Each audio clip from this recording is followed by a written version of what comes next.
은퇴 후 가장 부담스러워하는 지출 항목은 뭘까요? 바로 경조사비였습니다. 노후 생활비에서 경조사비가 차지하는 비중이 의외로 무척 큰데요. 월 평균 50여만 원이라고 합니다. 주요 일터에서 물러나긴 했지만 주변을 챙기지 않을 수도 없고 챙길 대상을 줄이거나 금액을 낮추기도 쉽지 않아 난감합니다. 퇴직하면서 소득이 줄었는데 매달 경조사비로 적게는 30만 원, 많게는 70만 원까지 나가요.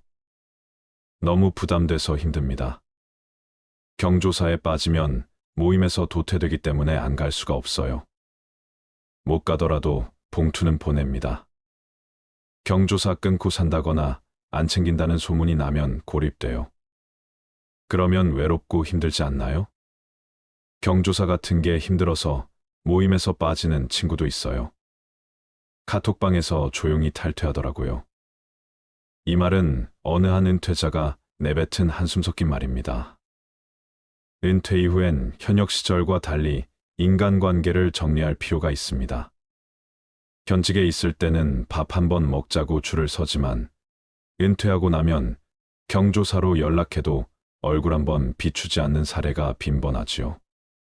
진짜 친한 사람들 리스트를 작성하고 그들 중심으로 경조사를 챙기세요. 리스트 작성에는 가족관계 혈연, 학연을 1순위에 놓고 2순위에는 사업상 관계보다는 취미나 종교활동 등의 지인을 적으세요. 어릴 때부터 지금까지의 사정을 잘 아는 가까운 지인들이 해당되겠지요. 오늘은 은퇴 이후 인간관계를 정리해야 할 필요성과 만나지 말아야 할 사람들에 대해 말씀드리고자 합니다. 중소기업 은퇴 3년차 분의 사연을 먼저 들어보세요. 중소기업 대표로 은퇴 3년차인 임모 씨. 회사 생활을 할 때 일을 잘해서 열심히 키웠던 아끼는 후배가 있었다고 합니다. 그 후배가 부친상을 당했다는 연락을 받고 먼 거리였지만 아내와 함께 몇 시간을 운전해 갔는데 손님도 문상객도 거의 없다시피 하여 거의 1시간을 둘이 앉아 있다가 왔다고 합니다. 서울에서 출발해서 가다 보니 낮 시간대에 도착해 다른 손님들이 거의 없었고 분명히 후배도 나와 인사를 나누었고 조의금까지 두둑히 넣었는데 무슨 이유에서인지 장례식장을 다녀온 후로 별다른 인사나 연락도 없어서 굉장히 실망했다고 토로한 적이 있습니다. 함께 회사 생활을 할 때는 가니며 쓸개 다 빼줄 것처럼 귀찮을 정도로 옆에 계속 붙어서 이것저것 물어보고 살갑게 굴더니 이제는 은퇴했다고 더 이상 만날 일도 없고 나에게 잘 보일 일도 없어서 그런가 싶어서 굉장히 섭섭하고 속상했다고 털어 놓았습니다. 많은 시니어 분들이 현역 시절에는 그래도 나름 잘 나가고 인간관계도 좋았는데 은퇴 후 사람 간의 관계가 멀어지거나 계속 관계를 이어가기가 어렵다고 말합니다. 은퇴 후 절대 만나지 말아야 할 사람들에 대해서 말씀드릴게요. 첫 번째는 다녔던 회사의 사람들입니다. 은퇴 이후에도 다니던 회사 사람들과 꾸준하게 연락도 하고 가끔 만남도 가지는 게 외롭지 않고 좋은 거 아니야? 라고 생각하실 수도 있습니다. 사람들은 흔히 직장에서 맺은 인간관계가 은퇴 후에도 지속될 것으로 기대하곤 합니다. 아무리 은퇴했다 해도 얼마나 오랫동안 한 직장에서 만나왔던 사람인데 내가 얼마나 잘해주었는데라는 생각이 들 수 있습니다. 그러나 직장 생활에서 이해를 바탕으로 한 인간관계는 마치 쌓아놓은 모래성과 같아서 만남의 기회가 줄어들 수밖에 없습니다. 현재 여러분들 휴대폰에 저장된 연락처를 한번 살펴보세요. 직장 동료나 일적으로 만난 사람들을 제외하면 딱히 연락할 사람이 거의 없는 것이 현실 것입니다. 우리나라는 하루 중 가장 많은 시간을 직장에서 보내기 때문에 은퇴할 때쯤에는 주변 관계는 업무와 관련된 사람들이 대부분이라고 합니다. 그러다 보니 내가 퇴직을 했더라도 허전함과 외로움에 예전에 다녔던 회사 부하 직원이나 친하게 지냈던 동료에게 밥 한 끼 하자거나 술 한잔 하자거나 하는 내용으로 전화를 하는 사람들이 있습니다. 그렇게 전화하면 요즘 회사 생활은 어떠냐? 회사는 잘 돌아가냐? 누가 승진을 했냐? 등등 이제는 나와 전혀 상관없는 이야기를 하게 됩니다. 계속해서 이런 내용으로 전화를 하면 받는 사람의 입장에서는 매우 부담스러울 수 있습니다. 은퇴한 후 연락받는 경조사 또한 어려운 문제로 다가옵니다. 그동안 알고 지낸 시간이 있는데 연락을 받고도 안 가자니, 그렇고 퇴직까지 했는데 내가 꼭 가야 하는가 하는 생각까지 들게 됩니다. 좋은 일에는 가도 되지만 평소 알고 지내던 사람들이 부고장을 보내오면 유독 정이 많은 우리나라 사람들은 은퇴 후에도 정 때문에 또는 미래에 대한 투자로 여기면서 어쩔 수 없이 장례식에 참여하고 지출을 하지만 사실 돌려받는 금액은 평생 내가 뿌려놓은 돈의 절반도 안 된다고 합니다. 금액적인 부분만 문제는 아닙니다. 멀리 찾아가서 부조금 냈는데 다시 물려받지 못한다면 배신감마저 들게 됩니다. 친인척이 아닌 이해 관계로 부조를 했던 이들이라면 은퇴 후 경조사를 알렸을 때 나 몰라라 하기 십상이라는 겁니다. 한 가지 분명한 점은 노후의 경조사 문제로 현역 일대와 같이 접근하면 믿었던 사람에게 상처받고 예호주머니가 거덜나는 건 시간 문제라는 사실입니다. 나는 그래도 회사에 다닐 때처럼 최선을 다해 경조사에 참석하고 부조도 하지만 모든 사람들이 내 마음 같지는 않은 법이죠. 내가 꼭 챙겨야 할 경조사가 있다면 굳이 참석하기보다는 돈만 보내는 것도 한 가지 방법입니다. 당장 은퇴를 하고 나면 앞으로의 내 노후를 홀로서기 할 준비를 해야 합니다.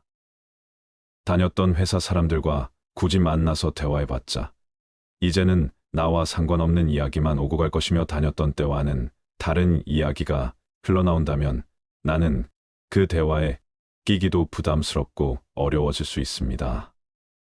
현실적으로 앞으로 나에게 도움이 될 만한 이야기는 없는 것이죠. 한 은퇴 전문가는 늦어도 60세 이후부터는 인간관계를 은퇴형으로 바꾸라고 조언합니다. 가장 중요한 것은 바로 시기입니다. 늦어도 50, 60대부터는 새로운 인간관계를 만들기 시작해야 합니다.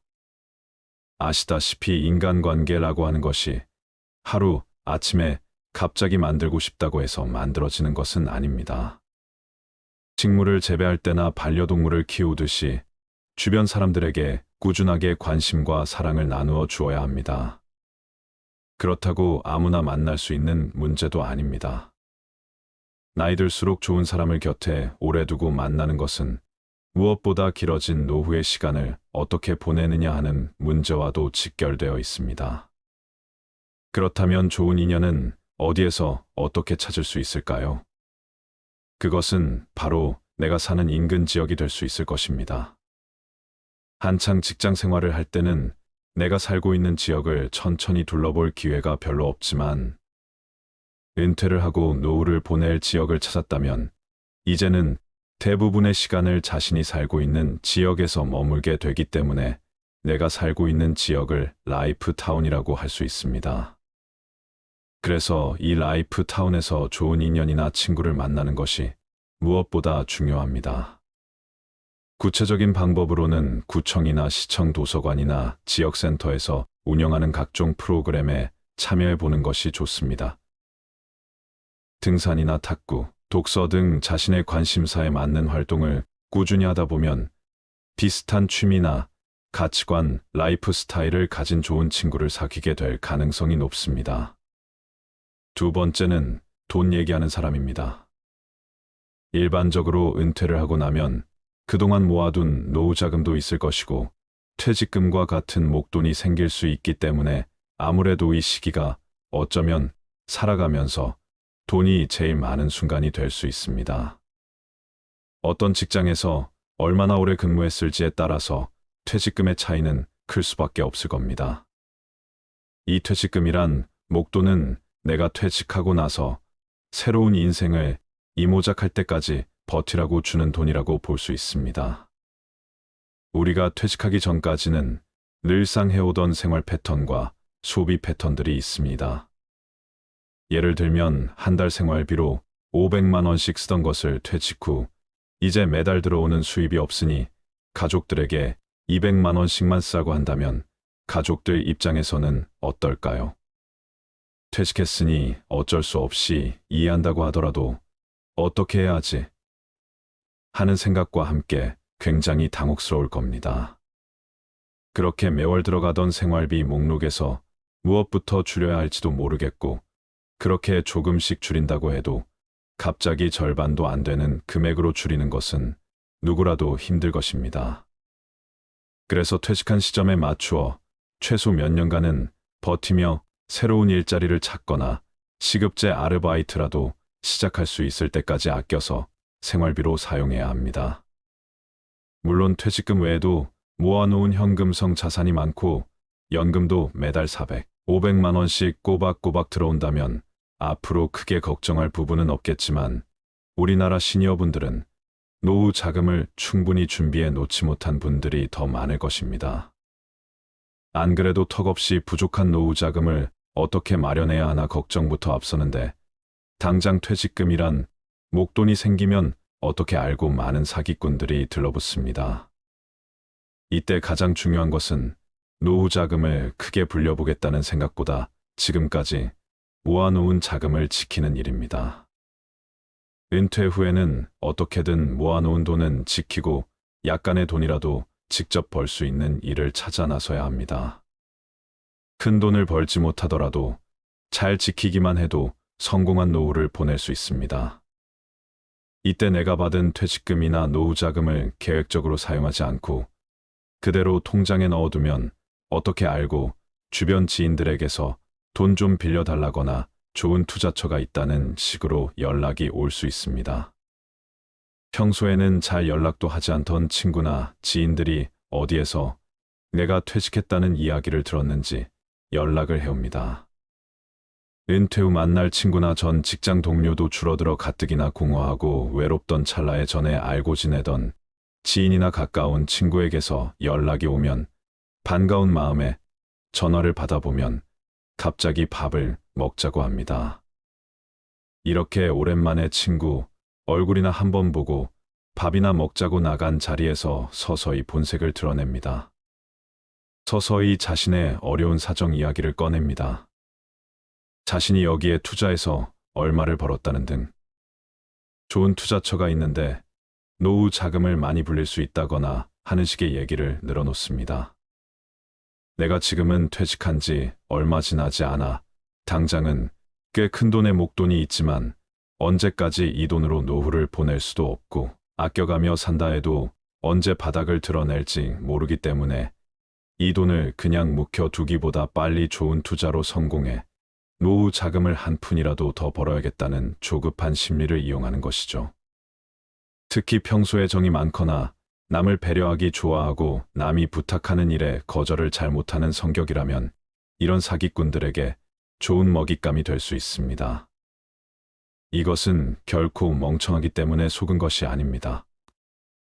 사기꾼들은 처음부터 계획적으로 접근하고 친절하게 대하며 작정하고 속이기 때문에 여기에 속지 않을 사람이 과연 얼마나 될까요? 나는 절대 당하지 않을 거라 장담하는 분들이 많겠지만 세상 모든 일에 확신하거나 장담은 금물입니다. 따라서 은퇴 후 갑자기 만나자고 해서 가벼운 일상적인 대화로 시작해 결국에는 서서히 본심을 드러내거나 돈 얘기를 꺼내거나 쉽게 돈을 불려주겠다는 사람이 있다면 그 사람과는 절대 다시는 만나서는 안 되며 가까이 하지 마시기 바랍니다. 투자해서 큰돈 벌었다고 자랑하는 사람은 연락처에서 차단하시고 돈 좀 빌려주면 이자까지 두둑하게 챙겨주겠다는 사람도 차단하시는 것이 좋으며 만나자마자 투자 얘기를 늘어놓는 모든 주위 사람들 및 인터넷 방송도 최대한 보지 않는 것이 좋습니다. 잘 생각해 보세요. 그렇게 좋은 투자처가 있다면 왜 굳이 나에게 권할까요? 자신이 돈을 그렇게 많이 벌었다는 사람도 마찬가지입니다. 그렇게 고급 정보를 나에게 주려는 사람의 의도가 무엇인지 생각해 보신다면 정답은 정해져 있다고 볼 수 있습니다. 설마 이 사람은 아닐 거야. 설마 이 사람이 나에게 사기를 칠까? 이런 순수한 생각도 금물입니다. 사람, 너무 믿으시면 안 됩니다. 돈을 많이 벌었다거나 이렇게 하면 돈을 크게 벌 수 있다는 이야기는 나와 상관이 없다고 생각하셔도 좋습니다. 그렇다고 모든 재테크 투자가 나쁜 것도 아니며 돈을 아예 벌 수 없다는 뜻도 아닙니다. 그러나 지금껏 직장 생활만 주로 하셨던 분들이라면 퇴직 후 모아놓은 돈이 점점 줄어드는 것을 보는 마음이 불안해져 조급한 마음에 지푸라기라도 잡는 심정으로 이 사람 저 사람 만나보고 잘 모르는 분야의 지인이나 소위 전문가라는 사람들 말만 믿고 투자나 사업에 뛰어드는 경우가 참 많습니다. 조급한 마음이 들 때 우리가 할 수 있는 최선의 방법은 잠깐 마음의 여유를 가지고 천천히 공부하고 준비해야 한다는 것입니다. 퇴직 후 돈 100만 원, 200만 원 버는 일을 찾기도 어렵지만 노후자금 1억 날리는 것은 순식간일 수 있다는 것을 다시 한번 기억하시면 좋겠습니다. 아직 젊은 나이라면 손해보고 비싼 수업료 냈다고 생각하고 다시 시작해 볼 수 있겠지만 50대 이후가 되어 한번 크게 손실 보면 다시 재기하기는 힘듭니다. 은퇴 후에 경조사비에서 자유로운 사람은 별로 없다. 어쩌면 가장 큰 용돈 사용처 가운데 하나가 부조일 수 있다. 대개 50대 중반부터 60대 중반까지 경조사가 제일 많은 시기다. 하지만 이 시기는 은퇴자에겐 보릿고개에 해당한다. 수입은 왕창 줄어들었는데 자녀 결혼 등 가정의 대소사가 한꺼번에 밀려들어서다. 현역 때와는 비교할 수 없을 만큼 커진다. 더구나 은퇴를 하게 되면 아내로부터 지출 통제를 받게 된다. 아내의 잔소리를 듣기 싫어서 또는 용돈이 모자라서 새로운 모임을 피하는 은퇴자도 늘고 있다. 은퇴자한테는 경조사비가 뿌린 대로 걷어지지 않는다. 사람들은 미래에 대비한 투자로 여기면서 어쩔 수 없이 지출을 단행하지만 사실 돌려받는 금액은 평생 내가 뿌린 돈의 절반도 안 된다고 한다. 친인척이 아닌 이해관계로 인해 부조를 했던 대상들은 은퇴 후 경조사를 알렸을 때 나 몰라라 하기 십상이다. 현직에서 물러난 후 자녀가 결혼을 하거나 상을 당했을 때 지금껏 갖다 바쳤던 경조비를 모두 수확하겠다는 생각은 아예 접는 게 좋다. 사람에겐 운이라는 것이 있다. 이마가 초년운, 눈썹부터 인중까지가 중년운, 입과 턱을 말년운이라고 한다. 과거엔 인생을 20년씩 나누어 40부터 60까지를 말년이라 했다. 하지만 요즘 말년은 65세부터라고 할 수 있겠죠? 운이 좋아지기 위해서는 매사 긍정적으로 생각하고 음덕을 베풀어야 하며 몸의 기운이 잘 흐르도록 운동을 게을리하지 않아야 한다. 대개 운세를 볼 때 초년, 중년, 말년으로 나눈다. 사람의 얼굴에 초년, 중년, 말년운이 다 드러난다고 한다. 초년운은 대체로 부모의 영향을 많이 받는 시기로 본인이 읽을 수 있는 부분이 적다. 중년운은 스스로 농사짓는 시기로 이 기간을 어떻게 보내느냐에 따라 말년운에 영향을 미친다. 말년운은 자신이 이룬 성과와 더불어 부부운, 자식운, 건강운 등을 모두 포함하기 때문에 초, 중, 말년운 중에 가장 중요한 걸 꼽으라면 말년운이다. 좋은 관상이란 어떤 얼굴을 말할까? 관상이라는 것, 사실 과학적 근거는 없지만 호기심을 자극하기에는 충분한 소재다. 내가 좋은 관상을 지녔는지, 꼭 그렇지 않다면 어떻게 해야 좋은 관상을 가질 수 있는지 알아볼게요. 이마에서 미간까지를 상정, 미간에서 코끝까지를 중정, 코끝에서 턱끝까지를 하정이라 말한다. 이 세 개의 면적 즉 삼정의 길이가 일정한 것이 좋다. 상정은 계획력 있는 초년운을, 중정은 추진력 있는 중년운을, 하정은 지구력 있는 말년운을 보여준다. 삼정, 얼굴의 조화가 균형을 이루고 있으면 초년, 중년, 말년에 운이 좋다는 뜻이기도 하다. 관상학에서 얼굴은 부위별로 다음과 같이 본다. 입은 말, 호흡, 에너지의 통로다. 입이 귀하게 생긴 사람이 학문을 크게 이룬다. 턱은 말년의 복을 알 수 있는 곳이다. 얼마나 많은 사람에게서 얼마나 도움을 받는지도 가늠할 수 있다. 이마가 하늘이라면 턱은 땅이다. 이마는 하늘이다. 초년 운과 부모의 운을 같이 볼 수 있다. 자손도 본다. 넓고 깨끗하고 기색이 좋으면 학문을 이룬다. 이마는 복을 불러들이는 하늘의 창고다. 이마가 넓으며 동글동글하고 모난 곳이 없이 매끈하면 부자가 되는 관상이다. 눈끝에서 머리카락이 있는 부위가 깨끗해야 애정운과 자식운이 좋다. 눈썹은 수명이다. 잘생기면 이름을 떨치고 오래 산다. 그 사람의 격과 영혼을 알 수 있다. 기본적으로 눈썹은 눈보다 길어야 한다. 귀는 콩팥과 연결돼 있어 건강을 볼 수 있다. 귀가 깨끗하고 색이 좋으면 콩팥이 건강하다는 증거다. 반대로 어둡거나 검으면 이상이 있다는 신호이다. 귀는 지혜의 뿌리이다.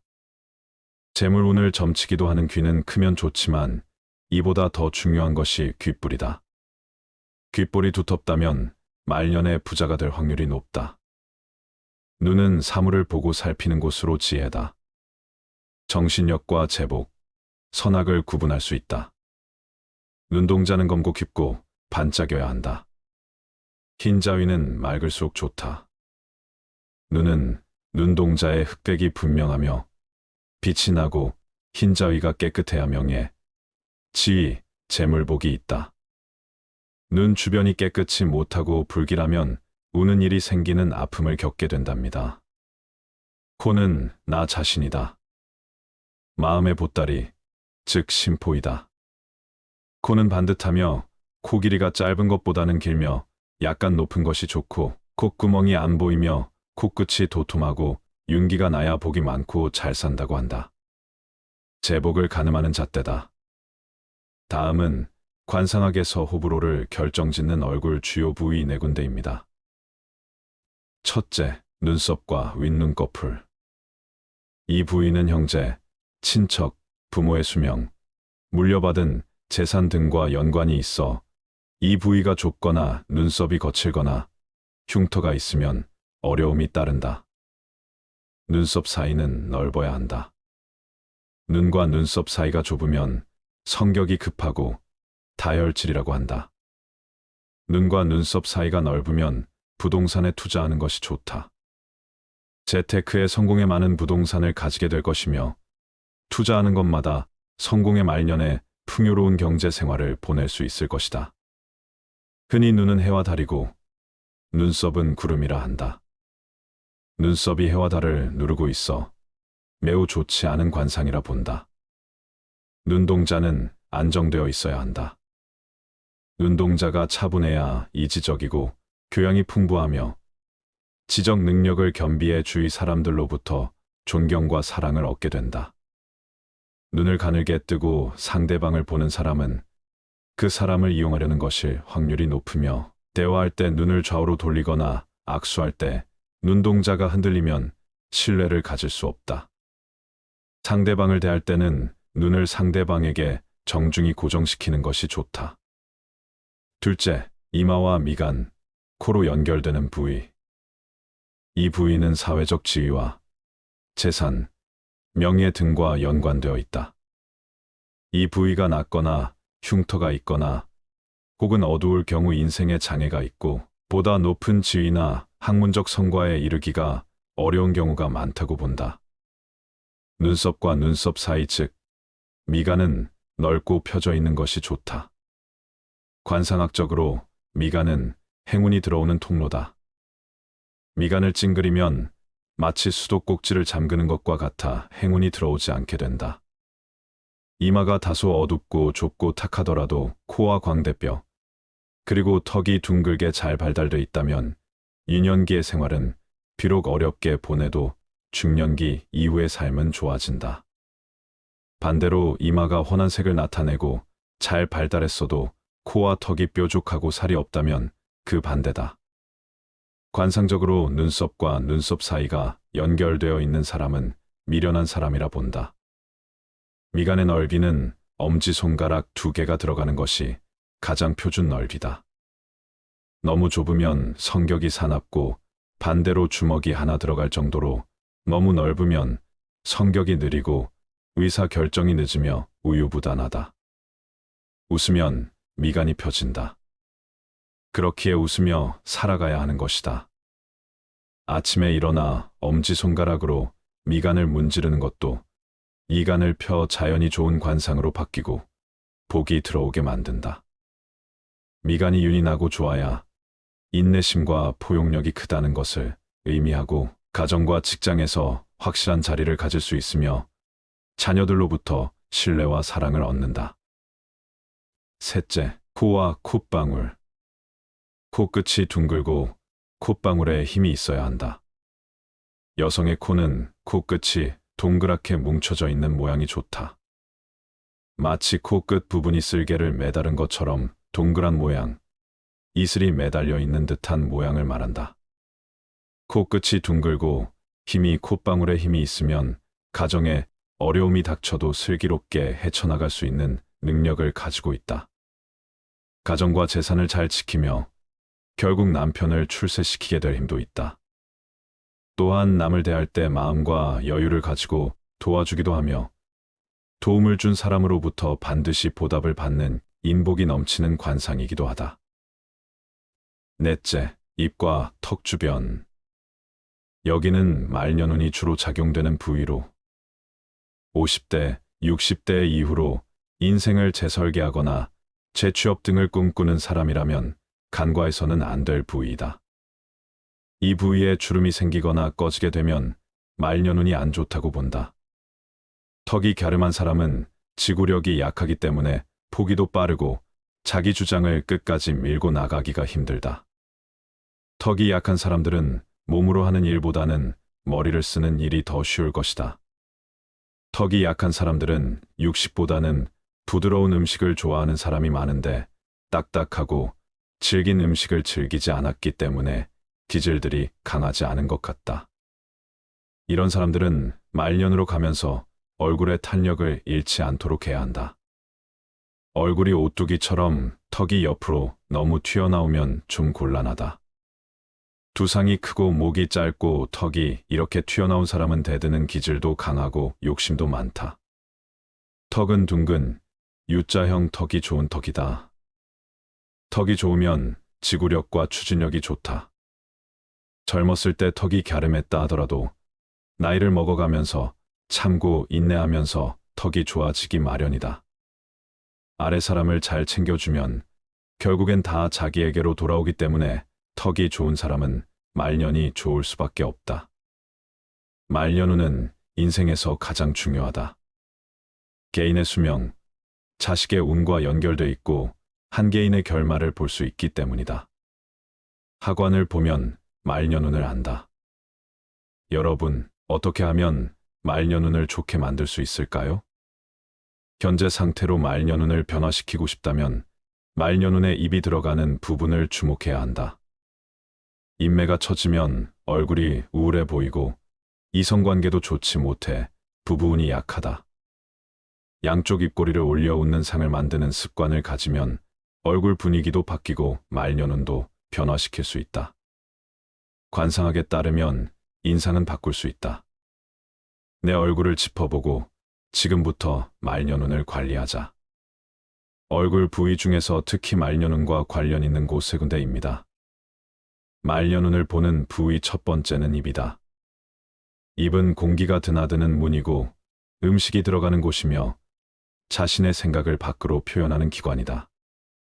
입은 재물을 상징하는 코의 기운을 받아주는 그릇 역할을 한다. 그래서 입의 모양은 재물과 연결돼 있으며 건강과도 직결돼 있다. 이상적인 입 모양은 단정하게 다물어져 힘있게 보여야 한다. 입은 큰 듯하면서도 입술도 약간 두터운 모양이 좋다. 특히 입의 양쪽 끝에 입꼬리가 위로 올라와 있어야 특히 중년 이후에 재물도 받아주지만 행운도 얻을 수 있다. 말년운을 보는 두 번째는 인중이다. 인중은 코와 위십술 사이에 도량과 같이 움푹 패인 곳을 인중이라 한다. 인중은 현재 건강 상태와 자식운을 판단합니다. 인중선이 없거나 불분명하면 자식운이 없대요. 인중선이 분명하면 운세가 좋고 건강, 자식복이 많답니다. 인중은 선명하고 아래로 내려올수록 약간 넓어지는 모양이 좋다. 인중은 건강운을 나타내는 부위이기도 해서 인중에 상처가 있다면 좋지 않다. 인중이 넓고 길고 깊은 사람은 마음이 넓고 성격이 원만하다. 생명력이 왕성하며 여성은 특히 이곳을 보고 자궁 상태, 자식운을 볼 수 있다. 그래서 말년의 관상에서 인중은 건강과 자식운과 밀접하게 연결돼 있다. 인중이 좁고 짧고 얕은 사람은 그릇이 작고 이해심이 부족하다. 말년의 기력이 약해져서 건강 관리를 잘해야 하고 자식과의 연이 적다. 말년운을 보는 부위 세 번째는 가장 중요한 턱이다. 얼굴 전체 가운데 맨 아래쪽에 위치해 있으므로 말년의 운세를 본다. 턱이 뾰족하면 마치 흙이 없는 바위산과도 같다. 따라서 농사지을 땅이 없고 곡식을 생산하지 못한다. 턱은 한평생 살아온 인생의 결말을 맺는 부위라는 얘기다. 어린아이는 부모에게 의지해 살아야 하기 때문에 보통 턱이 짧다. 부모의 품을 벗어나기 시작하는 청소년기를 지나면서 턱이 발달하기 시작한다. 턱은 나의 인생을 떠받쳐주는 역할을 하는 곳이다. 턱이 약하면 60대 이후 삶이 외로워진다고 한다. 특히 70대부터 시작되는 노년의 삶의 질이 팍팍하고 피곤해진다고 한다.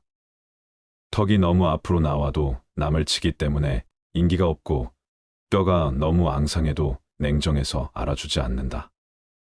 뾰족하게 생긴 턱은 말년으로 가면서 고독하게 된다.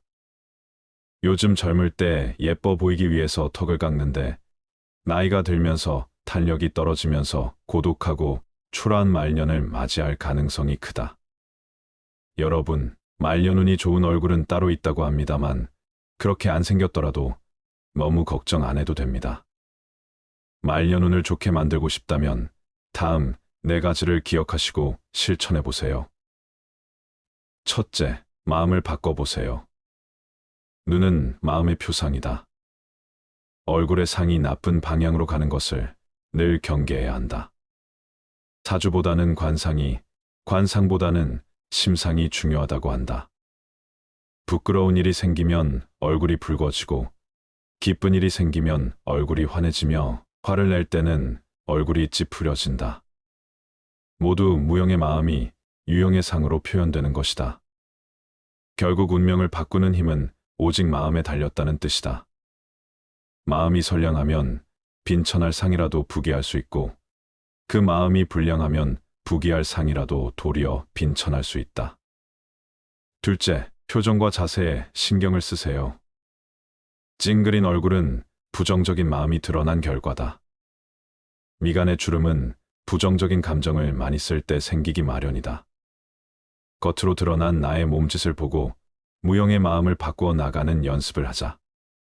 이마는 대체로 초년운을 점치는 부위인데 말년운을 보기도 한다.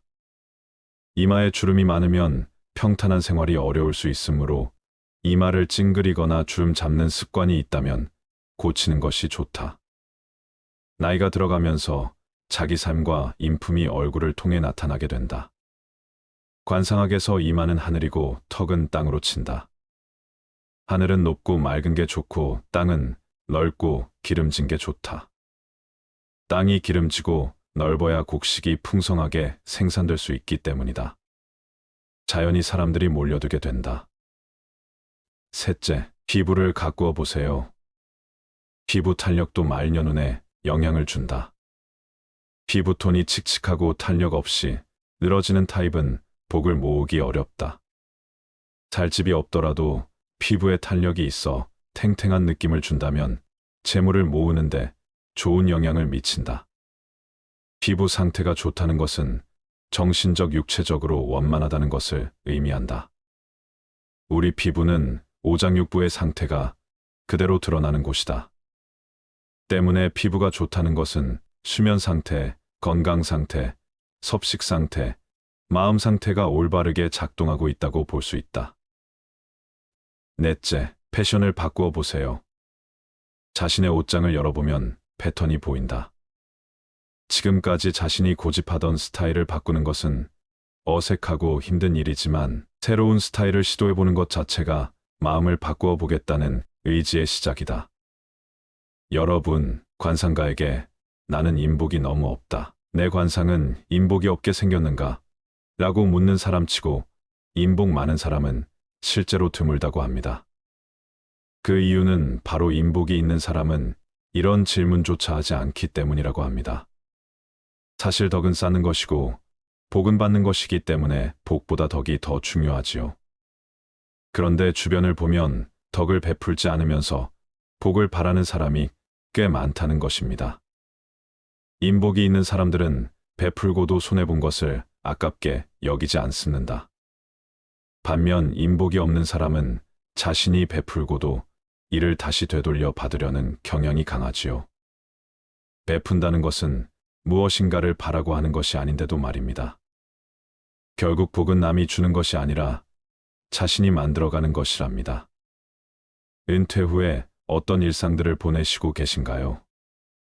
자신의 관심 분야를 탐색하는 것은 즐거운 노후 생활을 위한 첫 번째 단계입니다. 다양한 분야에 대해 호기심을 갖고 탐구해 보세요. 취미 생활은 우리의 삶에 즐거움과 의미를 더하고 건강과 행복을 유지하는 데 도움을 줍니다. 다양한 주제와 아이디어를 통해 노후 생활을 활기차고 풍요롭게 보낼 수 있는 방법을 알아보세요. 취미 생활은 우리에게 여유와 만족감을 주는 중요한 요소입니다. 취미를 통해 자신을 발전시키고 새로운 관심 분야를 탐색할 수 있습니다. 또한 취미는 건강 증진과 사회 참여에도 도움을 줄 수 있습니다. 예술, 역사, 과학, 체육 등 다양한 분야의 책을 읽거나 관련된 온라인 강좌를 수강해 보는 것도 좋은 방법입니다. 관심 있는 주제에 대해 깊이 있는 지식을 습득하고 새로운 관점과 시각을 개발하는 것도 좋습니다. 이를 통해 자신의 역량을 넓힐 수 있고 더욱 풍요로운 노후 생활을 즐길 수 있습니다. 오늘은 노후에 하기 좋은 취미 활동에 대하여 말씀드리겠습니다. 우리가 은퇴를 하고 노년을 맞이하면 수면, 식사 같은 필수 시간을 제외한 대부분의 시간이 자유입니다. 게다가 평균 나이는 80대 중반이고 길게는 100세까지 사는 분들도 종종 보이는 요즘입니다. 혹시나 여러분들 중 젊어서 직장 생활 육아로 정신없이 살던 때에는 그렇게 그리던 여유로운 삶이 막상 노년에 펼쳐지니 뭘 해야 할지도 모르겠고 너무 막막해서 허무함에 빠지신 분들은 안 계신가요? 어떤 학회가 우리나라 60대 이상의 국민들을 대상으로 실시한 노인분들이 노후에 보내는 여가 생활 실태에 대한 조사에 따르면 1위는 TV 시청이 가장 높았고 2위는 스마트폰 하기, 3위는 휴식, 4위는 산책 걷기, 5위는 국내 여행하기, 6위는 집안일, 7위는 공원이었습니다. 사회가 고도로 발달하고 노인들의 복지는 돌아볼 틈 없이 쉼없이 앞으로만 달려가니 정작 우리나라를 여기까지 이끌고 만들어 온 노인분들은 집으로, 스마트폰으로, 공원으로 소외되고 있다는 것을 알 수 있습니다. 물론 나이가 들면 힘이 빠지기 때문에 할 수 있는 취미가 한정적일 수밖에 없다지만 그렇다 하더라도 우리가 집에 앉아 가만히 TV나 보며 죽는 날만 기다려야 할까요? 우리 개개인의 상황에 따라 맞는 취미를 찾을 수는 없을까요? 전문가들 또한 말합니다. 아무래도 요즘 정보 제공 서비스가 온라인 중심이다 보니 노인분들이 정보를 얻기가 어려우셔서 취미가 다양하지 못할 수밖에 없다고 말입니다. 그 예로 교통수단을 인터넷으로 예매하실 때 불편하다고 느끼신 분들이 60%, 그나마 노인분들 중 58%만이 인터넷 예매를 경험하셨다고 합니다.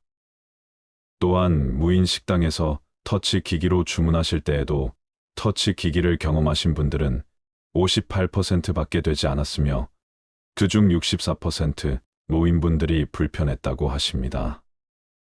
따라서 이것은 우리 사회가 좀 더 노인 친화적인 시스템으로 바꿔야 할 것은 바꾸고 바꾸지 말아야 할 기존의 것은 바꾸지 말아야 한다고 볼 수 있겠습니다. 그러니 여러분들께서 그동안에는 평생 자식과 남을 위한 희생의 땀을 뚝뚝 흘려오셨다면 이제는 그 땀을 스스로를 위해 흘려보실 생각은 없으신가요? 그런 의미에서 지금부터 여러분들께 노년에 하실 수 있는 취미를 몇 가지 추천해 드릴 텐데요. 그 전에 취미 생활을 정하실 때 중요한 것들이 있습니다. 첫 번째, 효율적으로 시간 배분을 해보세요. 처음에는 조금씩 시간 내어 한 가지만 하시다가 나중에 나에게 맞는 취미 생활이 몇 가지 생긴다면 하루를 더욱 알차게 보내실 수 있습니다. 가령 낮에는 체력 소모가 있는 자전거를 탄다면 저녁에는 음악 감상을 하실 수 있으며 아니면 낮에는 목공을 하시고 저녁에 바둑을 두실 수도 있죠. 또한 낮에는 사진을 찍고 저녁에는 블로그나 유튜브 영상을 제작하는 식으로 두세 가지의 취미를 병행하실 수 있습니다. 두 번째, 취미 비용을 줄여보세요. 대부분의 사람들이 여행이나 골프 같은 취미를 매번 하기는 힘듭니다. 따라서 내 경제 상황에 맞는 취미를 적절히 잘 선택하시는 것이 좋습니다. 세 번째, 건강 상태를 고려해 선택하세요. 몸 상태가 좋지 않다면 몸을 많이 쓰는 취미보다 독서나 약초를 키우는 것처럼 몸에 무리가 가지 않으면서 소소한 재미를 느낄 수 있는 취미를 정하시는 것이 좋겠습니다. 지금부터 노후에 여러분들께서 즐기실 수 있는 취미를 8가지 추천해 드릴 텐데요. 물론 제가 추천해 드린다고 이것을 꼭 전부 다 하시라는 압박을 느끼실 필요는 전혀 없으며 혹시라도 마음에 드는 게 하나도 없다고 하셔도 상관이 없습니다. 노후에 즐길 수 있는 취미의 종류가 이런 것들이 있구나, 취미를 즐기는 것이 그렇게 어려운 것이 아니구나, 이런 생각만 드셔도 저는 성공이라고 생각하니까요. 그러니 그저 가볍게 한번 참고해 본다 생각하시고 들어주세요. 첫 번째 취미 활동은 수영입니다. 수영은 가장 돈을 적게 들이면서 관절에도 무리가 없고 위험성이 적은 최고의 운동입니다. 그리고 노년층에게 관절염에 좋은 사회성, 협동심 등 다양한 측면에서의 장점이 많은 운동이기 때문에 대한노인 재활의학회에서 권장하는 운동입니다. 또한 노인들이 불가피하게 넘어질 경우에도 수영을 한 분들은 균형 감각으로 인해 넘어질 때의 피해를 줄일 수 있기 때문에 더욱더 수영을 추천한다고 합니다. 그리고 요즘은 시골에도 동네 주민 스포츠 센터가 있어 수영장을 쉽게 접할 수가 있으니 동네 주변을 한번 둘러보시는 것은 어떨까요? 두 번째 취미 활동은 탁구입니다. 탁구는 유산소 근육 운동이 결합한 스포츠입니다. 남녀노소 모두 즐길 수 있고 과격하지 않으면서도 운동량이 많은 게 특징이지요. 계절에 상관없이 즐길 수 있어서 취미로 즐기기 좋습니다. 같은 시간 동안 등산을 하는 것보다 칼로리 소모량이 1.4배나 많으며 폐기능 강화는 물론 복근, 허벅지, 어깨 종아리의 근육 발달에 매우 좋습니다. 또한 안전사고나 부상의 위험이 가장 적은 종목이기도 해서 나이가 들어도 부담 없이 즐길 수 있는 장점이 있습니다. 또한 80세 이상 노인분들은 탁구공이 라켓이 조금 큰 라지를 즐기실 수 있습니다. 참고로 탁구는 노인종합복지관과 지역 탁구장에서 배울 수 있습니다. 그렇게 동호회에 가입해서 사람도 만나시면서 조금씩 배우시는 것도 추천드립니다. 세 번째 취미 활동은 베란다나 공터의 채소 키우기입니다. 노년 생활에서는 육체 활동이 중요한 만큼 집에서도 쉽게 움직이며 하실 수 있는 취미입니다. 그렇게 베란다나 텃밭에서 채소를 가꾸다 보면 채소뿐만 아니라 건강까지도 얻을 수 있어 일석이조입니다. 방울토마토나 오이, 상추 등 키우기 쉬운 채소들 더 기르신다면 수확해서 나오는 채소들로 성취감도 느끼시면서 은퇴 후 남은 지루한 일상을 즐겁게 보낼 수 있습니다. 그리고 최근에는 은퇴 후 복잡한 도시 생활을 끝내시고 지방 전원주택으로 정착해 텃밭을 가꾸는 분들도 많으신데요. 이때 너무 마당이 넓거나 큰 전원주택은 잡초 관리나 집수리 규모가 커지므로 오히려 불편하실 수 있습니다. 그러니 환경을 잘 고려해 보시고 무리하지 않는 것을 권해드립니다. 네 번째 취미 활동은 악기 연주입니다.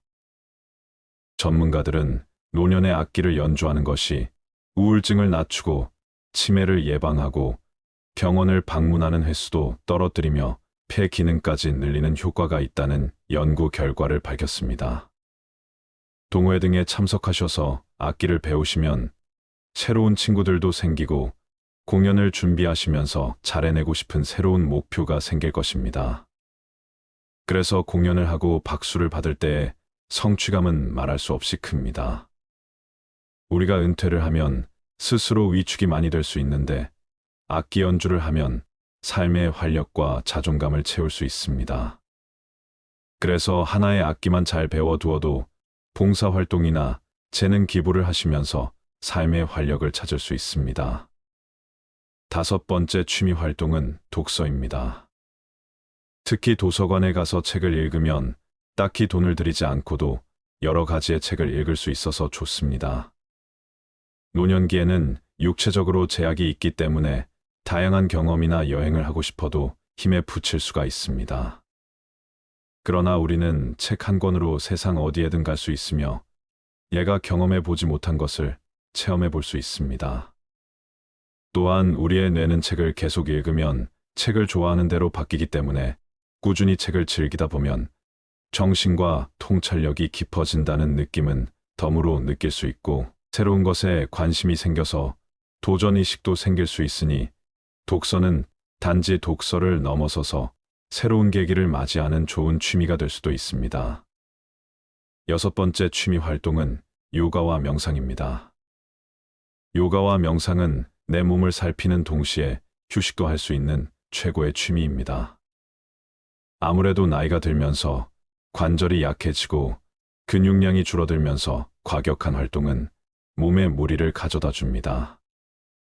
그러나 요가를 하면서 여러 가지의 자세들을 취하는 것은 근육뿐만 아니라 뼈를 하나로 묶어주는 힘줄과 인대를 강화해 줍니다.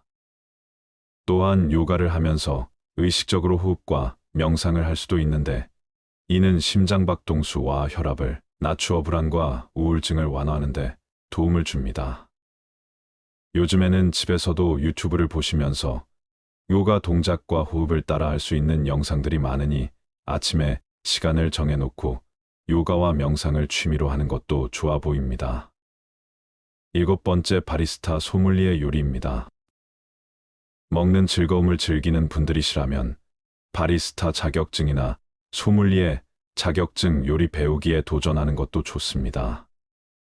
커피향이 좋은 분들은 바리스타에 도전하시고 와인의 향에 취하고픈 분들은 소믈리에 도전하시고 음식을 좋아하는 분들은 요리에 도전해 보시는 건 어떨런지요. 처음에는 혼자만의 취미 생활일 수 있지만 취미 생활이 깊어지고 성취감이 높아질수록 주위 사람들과 함께 나누고 싶어지게 될 수도 있고 더 나아가 은퇴 후 직업으로 연결될 수도 있지요. 여덟 번째 그림 그리기입니다. 우리가 어릴 때에는 누구나 그림을 그렸습니다.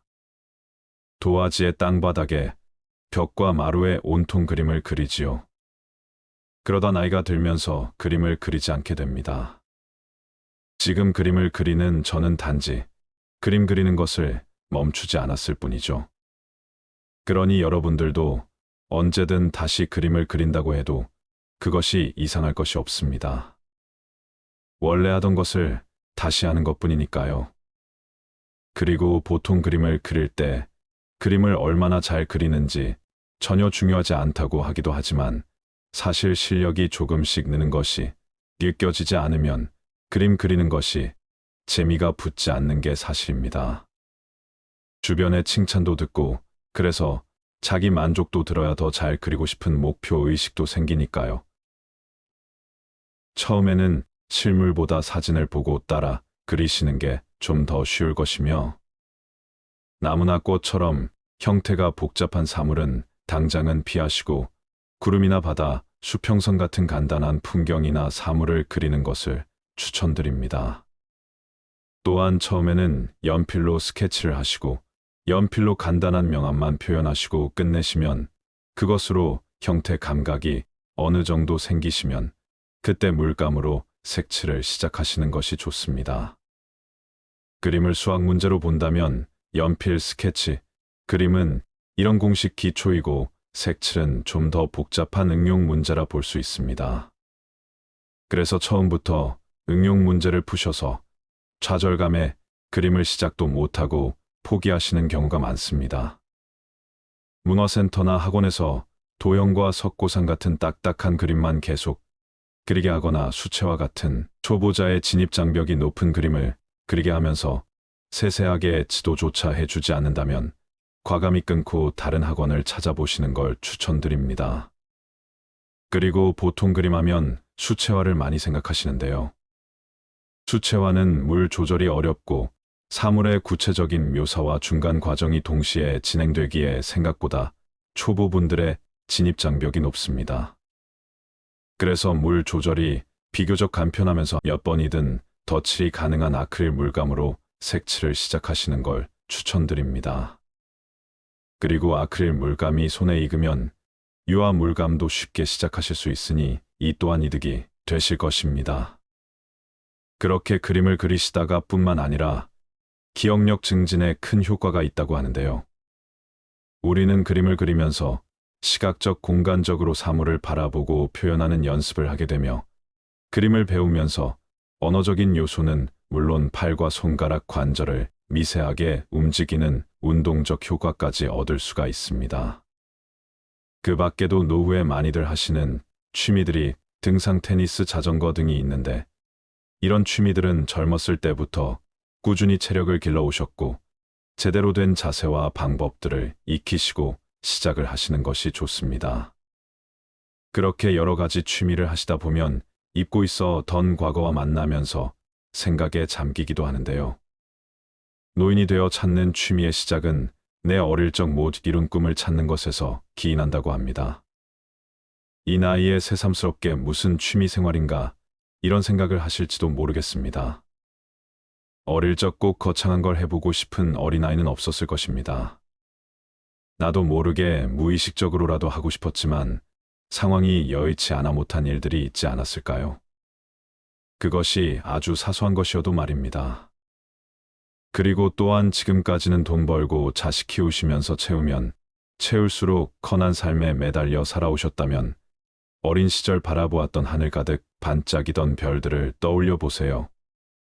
그 밤마을 우러러 넉넉했던 그날의 순수를 떠올려 보세요. 여러분들께서 노후의 집에서 하루 종일 TV 보는 삶을 위하여 이날까지 그토록 헌신해 오신 것은 아닐 거라 믿고 싶습니다.